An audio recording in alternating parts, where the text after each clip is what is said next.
기독교적 세계관의 관점에서 삶의 모든 영역을 바라보고 해석하며 이 영역 안에서 기독교인에게 합당한 삶을 살아내기를 간절히 소망하는 오리진 스콜라 우리 회원들에게 하나님의 은혜와 임재하심이 함께하기를 기도드립니다.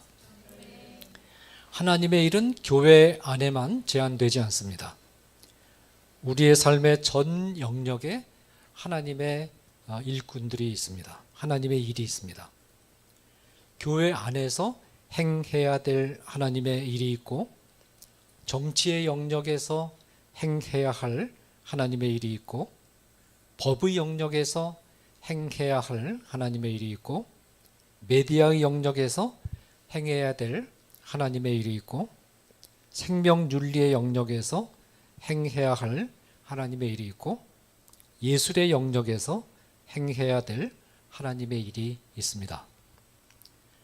그 일이 과연 무엇이며 어떻게 해야 하는가를 탐구하고 모색하는 것이 오리진 스콜라의 회원들에게 주어진 귀중한 소명입니다. 오늘 저는 우리 회원들이 자신에게 주어진 영역에서 하나님이 맡기신 하나님의 일을 수행하는 사역자로 하나님 앞에 세워질 수 있기를 간절하게 바라면서 성경 말씀을 근거로 해서 하나님의 사역자들이 갖추어야 할 조건들은 무엇인가를 정리해 보고자 합니다. 자, 1절 우리 같이 한번 다시, 여러분 그 핸드폰으로 성경이 있습니까?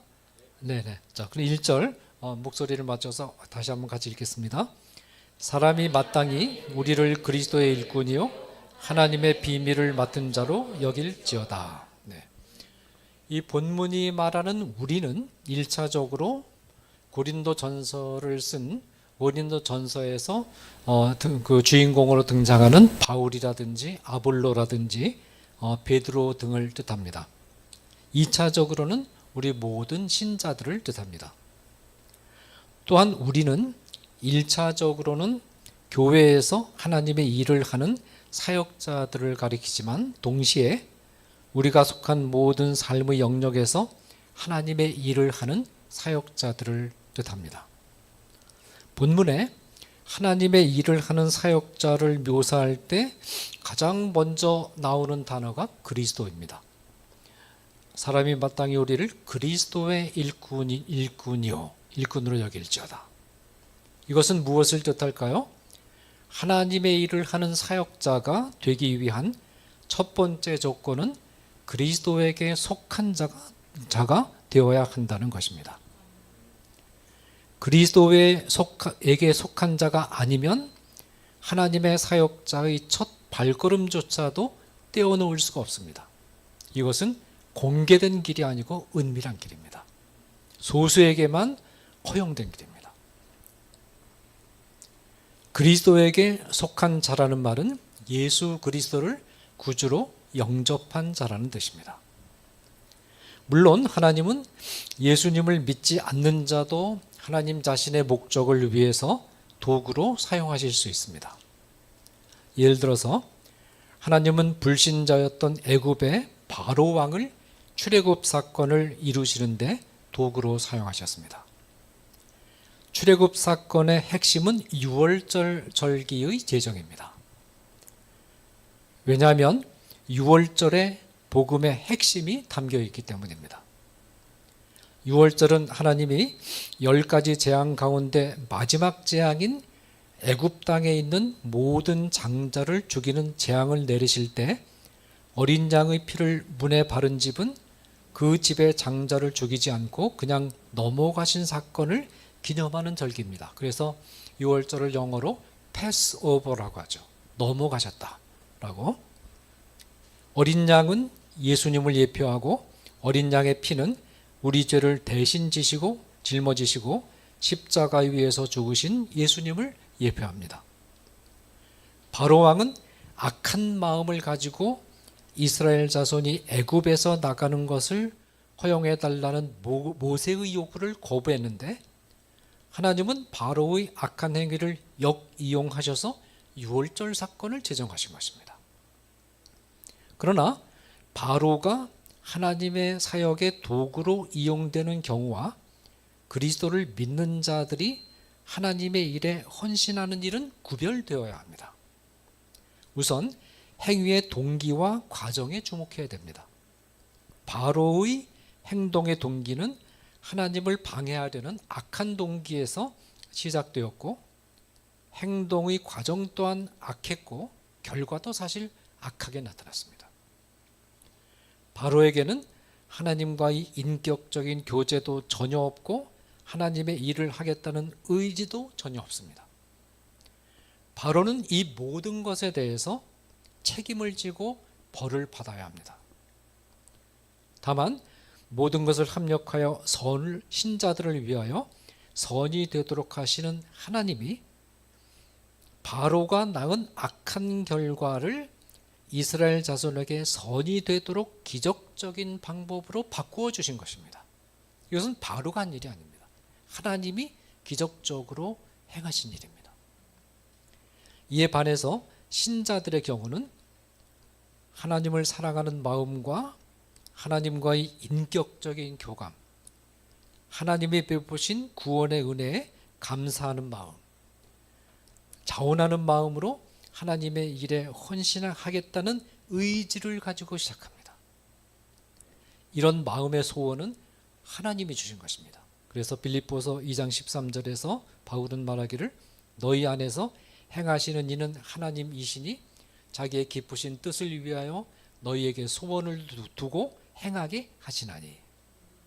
그리고 무엇보다도 일을 하는 과정에 하나님이 동행하시고 하나님이 도와주시고 하나님이 그 결과를 비록 아주 완전한 결과는 아니고 불완전한 결과이지만 하나님이 기쁘게 받아주십니다.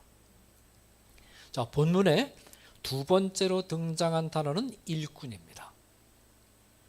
하나님의 일을 하는 사역자는 그리스도의 일꾼입니다. 이 단어 안에 하나님의 일을 하는 사역자가 하는 일이 어떤 일인가가 잘 반영되어 있습니다. 일꾼으로 번역된 헬라어 원어 휘페레타스라는 단어는 하인 또는 조수를 뜻합니다. 하인 또는 조수는 어떤 일을 추진할 때 자기 자신이 주인공이 아닙니다. 주인공은 주인입니다. 휘페레타스는 주인을 위해서 온갖 허드렛 일을 맡아서 처리하는 역할을 하는 사람입니다. 옛날에는 집에서 일하는 종이나 하인을 뜻했습니다. 오늘날에는 군대에서 고급 장교를 보좌하는 보좌관이나 대학병원에서 의사를 보좌하는 인턴이나 레지던트, 그리고 법조계에서 변호사를 보좌하는 사무장 등을 연상해 보면 됩니다. 보좌관, 인턴이나 레지던트, 사무장의 직무를 맡은 사람들은 온갖 힘들고 굳은 일은 혼자 다 하지만 자신들의 이름은 하나도 빛나지 않고 파묻혀 버리는 사람들입니다. 그리스도의 일꾼, 그리스도의 휘페레타스가 하는 일이 바로 그것입니다. 휘페레타스는 온갖 힘들고 굳은 일은 자신이 전부 다 처리하지만 정작 일이 끝나서 좋은 결과가 나온 후에는 자기 자신은 뒤로 물러나고 주인을 내세워서 좋은 결과에 대해서 주인이 칭찬받도록 해야 하는 직책입니다. 건물을 지을 때 꼭 필요한 구조물이 있죠. 무엇입니까? 비계입니다. 비계가 무엇인지 아시죠? 돼지 비계가 아니고 건물 짓는데 구조물 옆에 제가 이런 질문은 여러분을 너무 무시한 질문이죠. 네. 비계 옆에 세우는 구조물. 네. 건물 지을 때 비계는 최고의 공로자입니다. 그러나 일단 아름다운 건물이 완공되고 나면 비계는 어떻게 해야 될까요? 비계가 가장 중요한 공헌을 했으니까 건물 옆에 나란히 서서 함께 서서 자태를 뽐내야 될까요? 관종. 관심종자. 관종기가 있어가지고 나도 좀 서야 되겠다. 서 있으면 될까요? 일단 건물이 완공되고 나면 비계를 철거해서 아예 눈에 띄지 않게 해야 됩니다. 그것이 비계의 운명입니다. 잘 지어진 건물 옆에 비계를 같이 두면 꼴불견이 됩니다. 이처럼 휘페레타스는 굳은 일을 도맡아해서 일을 완성시켜 놓은 다음에 건물에 사람이 거주해서 사용하기 시작한 후에는 사라져야 됩니다. 하나님의 일을 하는 사람들에게 있어서 주인은 그리스도입니다. 건물은 반드시 비계를 통해서 지어지는 것처럼 하나님은 반드시 하나님의 사역자를 통해서, 사람을 통해서 하나님의 일을 하십니다. 하나님이 혼자 하시는 일은 없습니다. 반드시 하나님을 믿는 하나님의 사람들을 통해서 일을 하십니다. 하나님의 사역자는 하나님의 일을 할 때 반드시 있어야 됩니다. 그러나 하나님의 사역자는 온갖 굳은 일들을 다 처리하되 모든 영광은 그리스도에게만 돌리고 그리스도만을 앞세우고 철저하게 그늘로 사라져야 됩니다. 그래야 하나님의 일이 아름답게 빛을 발합니다. 자, 오리진 스콜라 회원 여러분, 여러분이 속한 영역에서 온갖 굳은 일을 힘을 다해 다 수행하되 오직 그리스도만을 내세우고 여러분 자신은 사라질 마음의 각오가 되어 있습니까? 그래야 일이 됩니다. 본문의 세 번째로 등장하는 구절은 하나님의 비밀을 맡은 자입니다. 먼저 우리는 맡은 자라는 단어에 주목해야 됩니다. 맡은 자는 헬라어 원어로 오이코노모스입니다. 이 단어는 앞에 소개한 일꾼이라는 단어와는 다른 관점에서 하나님의 일을 하는 사역자의 일이 어떤 일인가를 보여줍니다. 오이코노모스라는 말을 잘 들어보면 우리에게 익숙한 한 단어가 여기서 유래했다는 사실을 알 수 있습니다. 이 오이코노모스라는 말에서 이코노미라는 현대 영어가 나왔습니다. 이코노미는 경제란 뜻입니다. 경제란 한 국가나 기업이나 가정의 재정을 총괄하는 일을 말합니다. 그렇습니다. 이 오이코노모스를 정확하게 번역하면 저택 경영인이라고 할 수 있습니다. 옛날 바울 시대에 큰 저택을 가지고 있는 귀족 가정에서는 하인들, 종들 가운데 한 사람을 임명해서 가정의 재정 운영을 맡겼습니다. 그리고 이 저택 경영인에게는 막강한 권한이 주어졌습니다. 가정 운영에 필요한 회계를 맡는 것은 물론 예산을 수립해서 집행하고 빌려준 돈을 받아오고 집을 비롯해서 가정의 기물들을 판매하고 사들이는 일들을 저택 경영인이 모두 맡아서 했습니다. 단 조건이 있었습니다. 어디까지나 주인이 정해놓은 지침에 따라서만 이 일들을 행했습니다. 큰 권한이 주어졌지만 그렇다고 해서 주인의 자리에 올라설 수는 없었고 철저하게 종의 자리에 머물러야만 했습니다. 그것은 마치 약사가 약을 조제할 때 철저하게 의사가 내린 처방전에 따라서만 조제하는 것과 비슷했습니다. 약사가 처방전을 보니까 무슨 의사가 이 약을 이렇게 이따위로 처방했어? 내가 생각할 땐 다른 약을 처방해야 될 것 같은데 그래서 다른 약을 처방하면 됩니까? 안 됩니다. 그럼 법적으로 걸려요. 고용사장은 운영 전반을 책임지지만 어디까지나 실제 소유주의 지침에 따라서만 회사를 운영할 수 있습니다. 이처럼 하나님의 일을 하는 사역자는 하나님이 오너로 있는 회사에 고용된 고용사장입니다.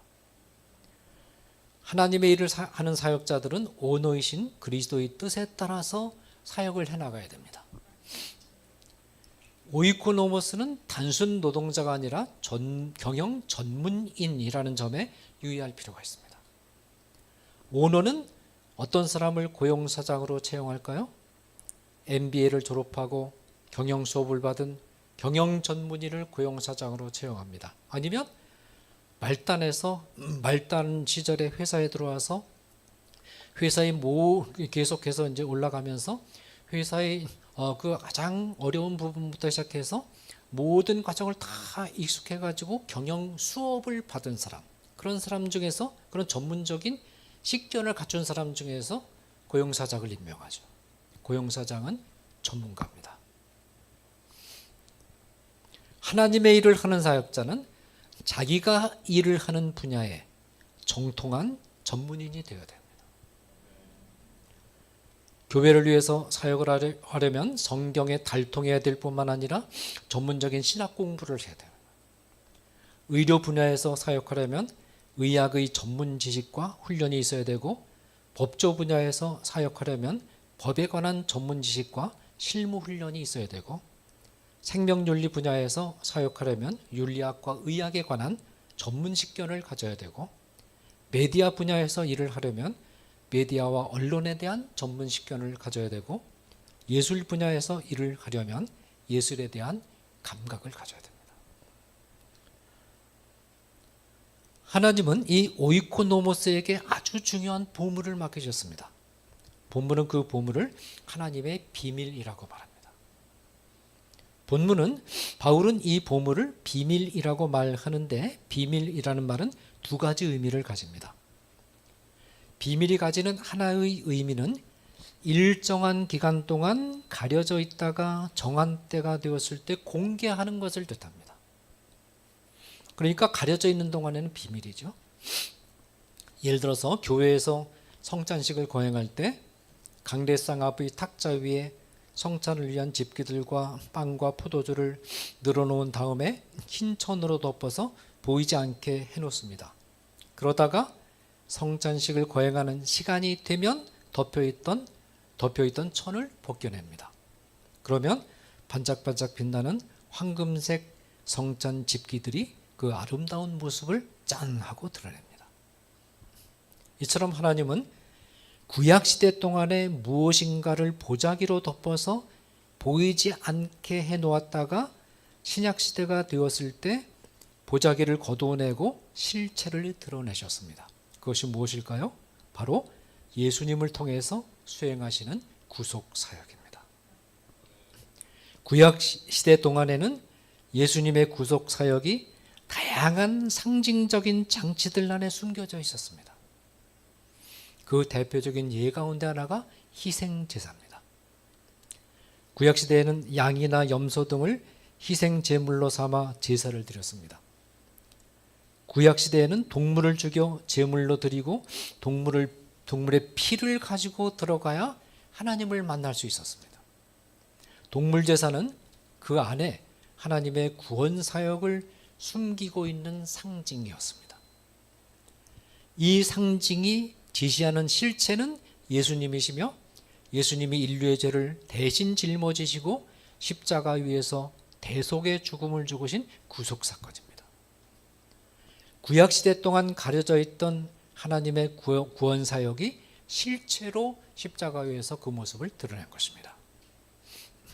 하나님의 일을 하는 사역자는 그 마음에 예수님의 구속사건의 비밀을 간직하고 있어야 됩니다. 이 비밀이라는 말이 지닌 또 하나의 뜻은 불신자의 눈에 가려져 있다는 것입니다. 불신자의 눈에는 절대로 보이지 않지만 예수님의 구속사건의 비밀을 마음속에 간직하고 있는 신자들의 눈에는 선명하게 보이고 또 보여야 하는 두 가지 비밀이 있습니다. 하나는 이 불신자들은 자연세계를 관찰하고 탐구해도 인격적인 창조주 하나님이 살아계신다는 사실을 감지해내지 못하지만, 신자들은 자연계로부터 인격적인 창조주 하나님이 살아계신다는 것과 이 하나님이 자연세계를 설계하셨고 움직이고 계신다는 사실을 선명하게 보는 자들입니다.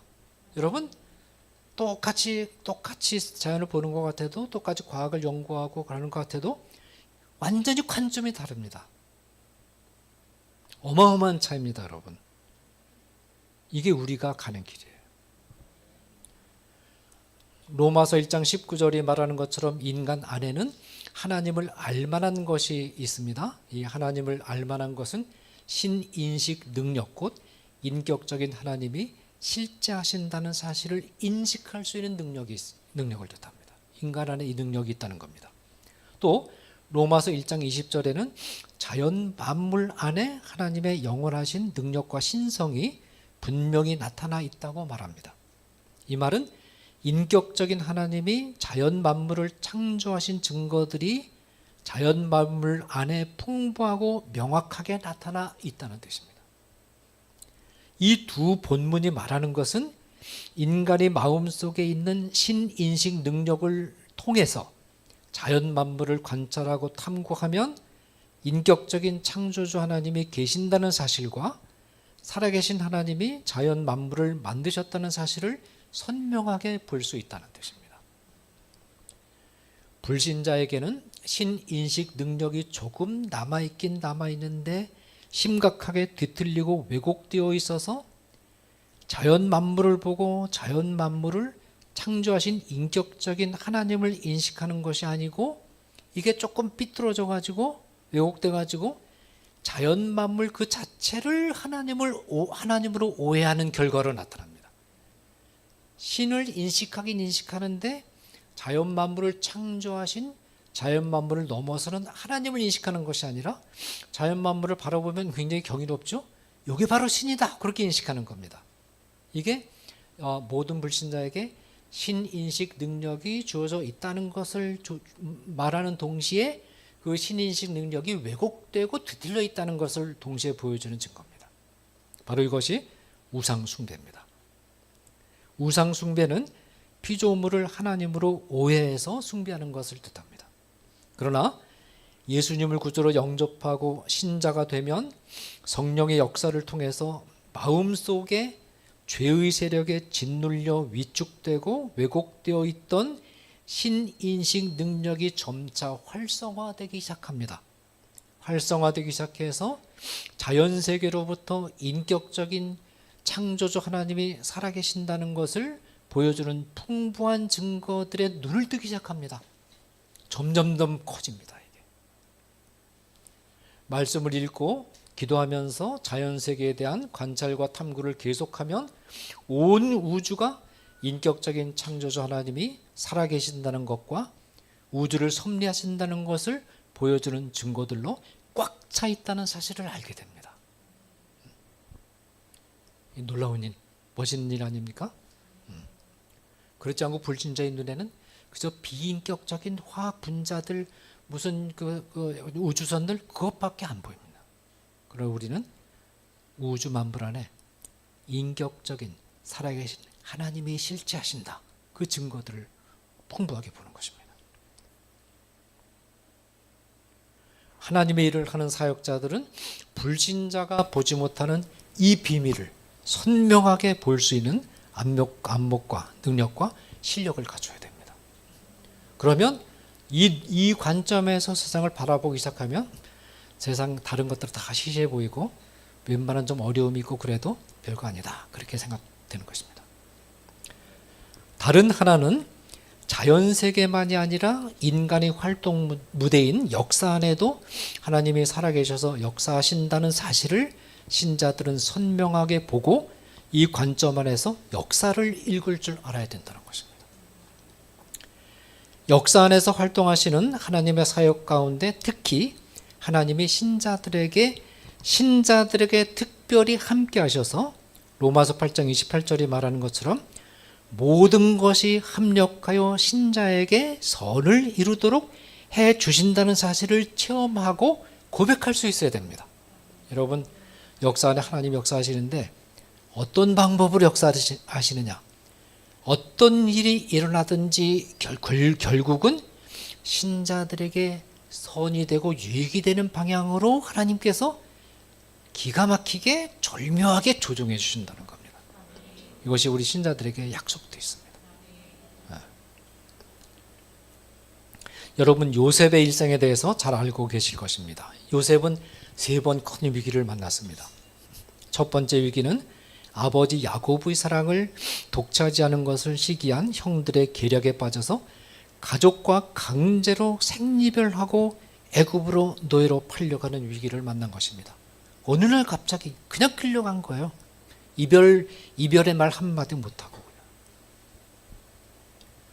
애굽으로 팔려간 요셉은 하나님의 은혜로 바로의 시위대장 보디발의 가정 경영을 총괄하는 직책을 맡게 됐습니다. 자, 그런데 여러분이 요셉의 일생을 잘 보시면 요셉의 어려움을 만나기 시작하는 순간 하나님이 특별히 강조하는 게 있습니다. 하나님이 요셉에게 은혜를 베푸셨더라. 그 말이 반드시 나옵니다. 근데 그 베푸셨다는 말은 그냥 평소에도 하나님의 사람들에게 하나님 은혜로 대해주시면 그 본문에 나오는 표현은 하나님이 요셉이 위기에 처하자마자 바로 하나님이 어떤 장치를 작동시키기 시작하느냐 하면 특별히 은혜를 넓게 펴주셨다. 그렇게 표현 나옵니다.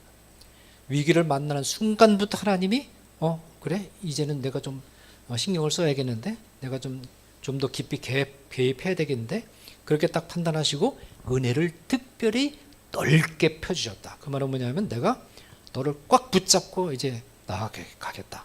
그런 뜻입니다. 그죠? 그래서 보디발이 가정에 노예로 팔려갔는데 조금 있다가 바로 보디발의 인정을 받아가지고 가정 전체 업무를 총괄하는 그런 높은 자리에 올랐습니다. 그렇지만 요셉은 또다시 두 번째 위기를 만납니다. 요셉을 몰래 흠모했던 보디발의 아내가 요셉과 잠자리를 같이 하려다가 요셉이 거부하자 오히려 요셉을 강간범으로 몰아서 감옥에 집어넣은 것입니다. 그때도 본문에 보면 요셉이 그런 감옥에 들어가는 그 순간부터 하나님이 은혜를 넓게 펴셨다. 이제 그렇지 않습니까? 여러분들도 이제 나중에 부모가 돼 보면 아이를 데리고 어떤 공원 같은 데 놀러 갈 때 이렇게 보고 아이들이 혼자 막 돌아다녀도 될 정도면 네 마음대로 해라. 그렇게 말하자면 자유를 허용합니다. 그때 그 부모가 눈을 떼는 게 아니에요. 아이에게 계속 눈을 주목하고 있지만 내버려 둡니다.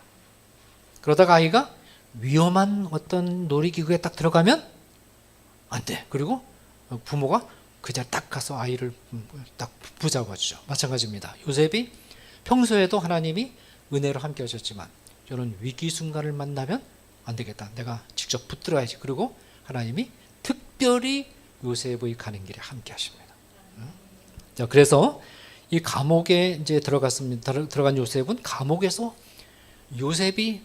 하나님이 요셉과 특별히 함께 하신다는 사실을 요셉 주변의 사람들이 다 아는 거예요. 요셉이 말 안 해도 저 친구는 하나님이 특별히 함께하는 사람이구나 하는 게 너무 선명하게 나타나는 겁니다. 그죠?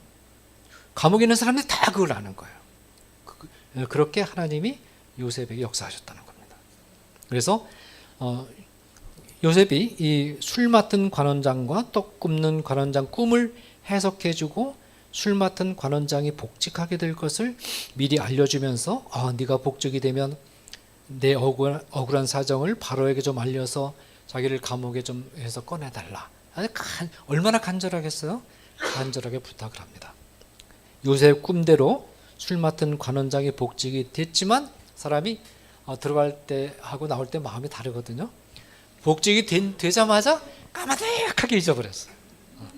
근데 그것도 하나님의 뜻입니다.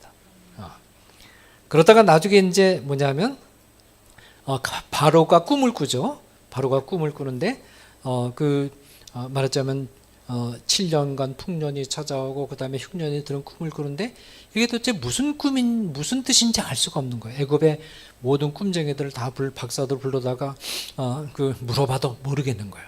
그때 술 맡은 관원장이 딱 내가 그 부탁을 받고 내가 잊어버리고 있었구나. 하고 그때 이제 요셉을 바로에게 소개시켜주고 소개받은 요셉이 바로의 꿈을 딱 풀어주니까 바로가 딱 감동받아가지고 요셉을 애굽의 총리로 딱 앉히죠. 네. 자, 이처럼 요셉이 애굽의 총리의 자리에 오른 것은 새로운 시대의 시작을 알리는 의미 있고 굉장히 중요한 사건이었습니다. 첫째로 요셉이 애굽의 총리가 됨으로써 7년 동안 지속된 가뭄 기간 동안 애굽인들 전체를 굶지 않고 살려낼 수 있었습니다. 둘째는 요셉의 가족들을 가뭄으로부터 살려냈을 뿐만 아니라 성경에 읽어보면 가나안 땅에 있는 거주민들이 전부 애굽으로 와서 식량을 구입해 가서 먹고 살았습니다. 가나안 땅에 있는 가나안 사람들까지도 이 가뭄 기근 때에 굶지 않고 살아남을 수 있었습니다. 이보다 마지막으로 더 중요한 것은 구약시대의 가장 중요한 구원 사건인 출애굽 사건의 터전을 요셉이 놓았다라는 것입니다. 그러니까 요셉이 애굽의 총리가 된 것은 엄청난 사건이죠. 하나님이 이렇게 역사한 사건입니다. 요셉은 자신이 겪어온 위기와 고난의 여정 속에서 하나님이 모든 과정을 진행시켜 나가시는 손길을 선명하게 볼 수 있었습니다. 이 모든 일이 궁극적으로 신자에게 유익하고 선한 결과를 가져오도록 절묘하게 일을 진행시키시는 하나님의 경이롭고 놀라운 손길을 너무나 분명히 볼 수 있었습니다. 이거는 불신자에게는 허용되지 않는 거예요. 마침내 요셉은 아버지 야곱의 장례를 치르고 애굽으로 내려와서 자기 앞에 꿇어 엎드려서 용서를 비는 형들에게 이렇게 말합니다. 요셉이 그들에게 이르되 두려워하지 마소서 내가 하나님을 대신하리이까. 놀라운 멋있는 말 아닙니까? 내가 하나님을 대신하리이까? 무슨 말입니까? 이 말은 내가 하나님을 대신하리이까라는 말은 형들이 비록 자기를 애굽에 팔아넘겼지만 그 악행까지도 누가 하신 일이다? 하나님이 하신 일이다. 근데 내가 어떻게 하나님을 대신 하나님이 하신 일인데 그러니까 나에게 미안해 하지 않아도 된다는 거. 그러면서 그 의미를 구체적으로 말하죠. 뭐냐면 창세기 50장 20절에 당신들이 나를 해하려 했지만 하나님은 그것을 선으로 바꾸사 오늘날과 같이 많은 백성의 생명을 구원하게 하시려 하셨나니. 네. 하나님의 일을 하는 사역자는 특히 고난과 위기의 때를 만날 때 모든 것을 합력해서 신자에게 선이 되도록 역사하시는 하나님의 역사하시는 손길을 볼 수 있어야 되고 요셉의 고백이 우리의 고백이 될 수 있어야 됩니다. 네. 자, 그 다음에 2장 2절은 하나님의 일을 하는 사역자들이 어떤 태도로 하나님이 맡기신 일을 해야 하는가를 말하고 있는데 그것은 충성입니다. 자, 2장 2절 우리 같이 한번 읽겠습니다. 그리고 맡은 자들에게 구할 것은 충성이니라. 네. 이 구절에서 맡은 자는 1절에서 맡은 자와 똑같이 오이코노모스입니다. 오이코노모스 곧 맡은 자는 어떤 태도로 직무를 수행해야 되느냐? 충성스럽게 직무를 수행해야 된다. 이 충성이라는 단어는 헬라어 피스티스라는 헬라어를 번역한 것인데 우리들에게 약 익숙한 단어인 믿음이라는 단어도 헬라어 원어가 피스티스입니다. 그러니까 믿음이나 충성이 모두 같은 단어를 번역한 것입니다. 원래 믿음으로 번역된 피스티스 자체가 두 가지 의미를 지니고 있습니다. 하나는 어떤 사람의 말을 의심하지 않고 진실로 받아들이는 태도를 가리킵니다. 예를 들어서 예수님이 우리의 죄를 대신 짊어지시고 십자가 위에서 죽으셨다는 사실을 진실로 받아들이는 태도가 믿음입니다. 하나님이 천지를 창조하셨다는 사실을 진실로 받아들이는 태도가 믿음입니다. 다른 하나는 변함없이 신실한 태도로 어떤 일을 일관성 있게 해내는 태도를 가리킵니다. 변덕을 부리지 않고 한결같은 마음으로. 여러분 인간관계에서 한결같은 게 중요하죠. 이랬다 저랬다. 어떨 땐 굉장히 마음씨 좋았다가 그 다음 날은 막 짜증을 내고 그런 사람이 있죠. 네. 한결같은 마음으로 어떤 일을 해내는 태도가 바로 믿음입니다. 이게 충성입니다. 본문에서 충성으로 번역된 피스티스는 두 번째 의미의 믿음입니다. 속된 말로 해서 꾀를 부리지 않고 잔머리를 굴리지 않고 우직한 태도로 주어진 직무를 수행하는 것, 이것이 충성입니다. 좀 바보 같은 태도. 이 오이코노모스에게는 잔머리를 굴릴 기회가 많이 주어집니다. 저택의 경영권이 주어져 있으니까 머리만 잘 쓰면 적당히 게으름을 피울 수 있고 적당히 재정을 조정해서 가로챌 수가 있습니다. 장부 조작해가지고 얼마든지 그런 길이 있습니다. 그러면서도 겉으로 주인에게 잘 보일 수가 있습니다. 이런 잔머리를 굴리지 말고 단순하고 오직한 마음으로 주어진 일을 감당하라는 것입니다. 여러분, 잔머리는 오래 못 갑니다. 그 당시는 통하는 것 같아도 사람을 한두 번 속일 수 있지만 그러나 여러 번 영원히 반복할 수는 없습니다. 우리나라에서는 이과 계통의 학생들 가운데 가장 우수한 학생들이 모두 다 의과대학으로 몰립니다. 의과대학에서는 똑똑한 학생들이 들어온다는 점을 자랑스럽게 생각하기도 합니다. 그런데 실제로 병원에서 오랜 진료 생활을 한 의사들은 다르게 생각합니다. 실제로 의료 현장에서 필요한 사람은 머리가 뛰어난 사람이 아니다. 머리가 조금 모자라도 우직하고 신실한 태도로 일을 하는 의사가 훌륭한 의사다. 그런 얘기를 현장에서 경험이 많은 그 의사들이 그런 말을 합니다. 하나님의 오이코노모스는 누가 보거나 보지 않거나 상관없이 잔머리를 굴리지 않고 우직하고 한결같은 마음가짐으로 일하는 사람이라 됩니다. 자, 충성스러운 오이코노모스가 어떤 사람인가를 보여주는 아주 딱 맞는 좋은 사례가 있습니다. 여러분은 아마도 벤허라는 유명한 영화를 보신 분들이 있을지 모르겠는데 세대가 달라가지고 벤허가 뭔지, 벤허가 무슨 소린지 모르는 사람도 있습니까? 다 아시죠? 이거 대단한 겁니다. 이거는 60, 70 세대만 아는 건데 20, 30 세대가 벤허를 안다는 거는 이건 보통 일이 아니에요. 네. 유튜브로 얼마든지 볼 수 있죠. 네. 벤허는 부유하고 유명한 유대인 귀족이었습니다. 벤허는 로마군 장교이자 친구였던 메살라의 계략에 휘말려 전투함선에 노를 젓는 노예로 전락했습니다. 벤허가 살아 돌아올 확률은 거의 없었습니다.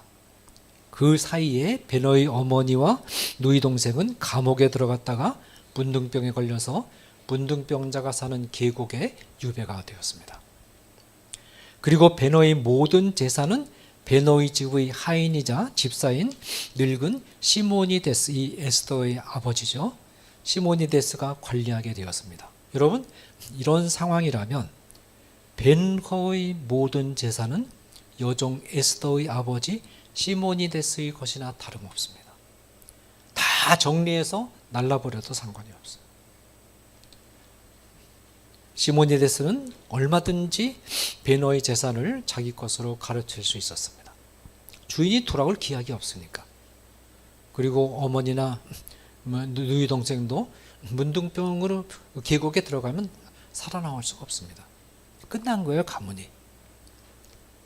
그러나 시모니데스는 살아 돌아올 확률이 사실상 없는 것이나 다름없는 주인 벤허가 살아 돌아오는 때를 예상하면서 주인이 있을 때보다 더 주의 깊게 재산이 손상되지 않도록 관리했습니다. 주인이 돌아오면 그대로 이 재산을 넘겨주려는 마음으로. 여러분, 이게 쉬운 일이 아닙니다. 마침내 주인 베너가 기적처럼 살아 돌아왔을 때 시모니데스는 베너에게 이렇게 말합니다. 주인님의 재산이 조금도 손상받지 않고 잘 보존되어 있습니다. 이제 주인님이 이 재산을 기반으로 얼마든지 다시 일어서실 수 있습니다. 네, 바로 이 시모니데스가 충성스러운 오이코노모스의 전형입니다. 유대 이야기니까. 이게 바로 오이코노모스. 좋은 오이코노모스입니다. 이제 오늘 본문이 주는 가르침을 정리하고 설교를 마무리하겠습니다. 우리는 모두 우리가 속한 영역에서 하나님의 일을 하는 사역자들이라는 정체성을 분명하게 가져야 되겠습니다. 이것은 우리의 정체성인 동시에 우리에게 주어진 소명이기도 합니다. 우리는 본문이 지시하는 대로 다음과 같은 조건들을 갖추고 이 소명을 이루어 나가야 되겠습니다. 첫째로 우리는 예수 그리스도를 우리의 구주로 영접하고 구원받은 그리스도에게 속한 자들임을 인식해야 되겠습니다. 구약시대에 가려져 있다가 신약시대에 완전히 계시된 예수님의 구속사역이 항상 우리의 마음과 삶의 중심을 차지하도록 우리의 모든 행동과 삶이 예수님의 구속사역에 대한 묵상으로부터 출발하도록 해야 되겠습니다.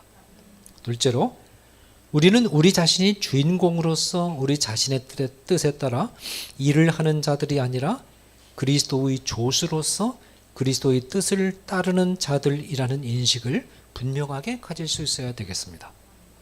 우리는 우리에게 주어진 일, 우리의 그 일이 굳은 일이라 할지라도 힘을 다해서 수행한 다음에는 우리 자신은 사라지고 그리스도만을 내세우는 사역자들이 되어야 되겠습니다. 셋째로 우리는 우리가 속한 영역에서 최고의 전문가들이 되도록 전문 지식과 기술과 또 실무를 습득하는 일에 힘을 다해야 되겠습니다. 여러분, 착한 사람이 사람을 죽일 수 있고 악한 사람이 사람을 살릴 수 있습니다. 마음은 착해도 기술이 부족하면 사람을 죽일 수 있습니다. 마음이 아무리 착해도 엑셀이 무엇이고 브레이크가 무엇인지 잘 모르면 사람을 죽일 수 있는 거죠. 마음은 좀 고약한데 기술이 탁월하면 오히려 사람을 살릴 수가 있습니다. 제가 발톱에 발에 무좀이 좀 있어가지고 여러 군데 다녀도 이게 잘 안 나요. 근데 저 분당에 말하자면 그게 있는데 거기 가면 의사가 한 분 계신데 정말 밥맛입니다. 이렇게 가서 앉으면 왜 왔어요? 그래서 제가 이렇게 설명하려면 그거 이거예요. 이 약 바르면 돼요. 이제 가세요. 연고대가 처방해 줄 때 가세요. 아주 무뚝뚝하고 불친절합니다. 그래서 우리가 그 의사를 보고 싸가지라고 그러거든요. 싸가지인데 집에서는 싸가지로 통합니다. 본인 앞에서는 얘기하지 않지만은 근데 그 의사가 처방해 준 연고가 딱 잘 듣습니다. 그래서 싸가지인데 실력이 있다. 그렇게 얘기를 하거든요.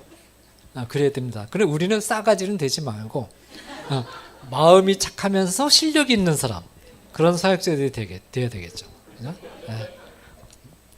그다음에 넷째로 우리는 불신자들이 보지 못하는 것을 볼 줄 아는 영적인 안목을 갖춰야 되겠습니다.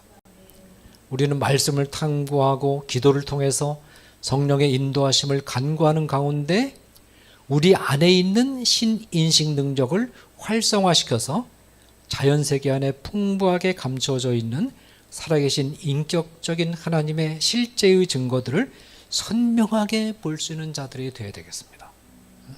얼마나 멋있습니까? 다른 사람들 그저 우주를 바라봤자 그냥 그 화학 분자밖에 안 보이는데 우리는 우주를 딱 바라보니까 살아계신 하나님의 인격적인 살아계신 하나님의 증거들이 여기저기 막 우리 눈에 들어오는 거예요. 그죠?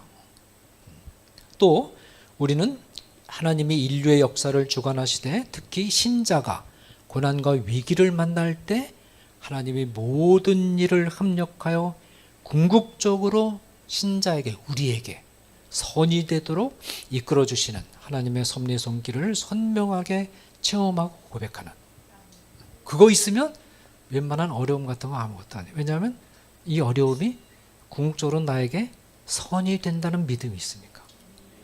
웬만한 어려움 같은 거는 그냥 대수롭지 않게 극복할 수 있게 된다라는 것입니다.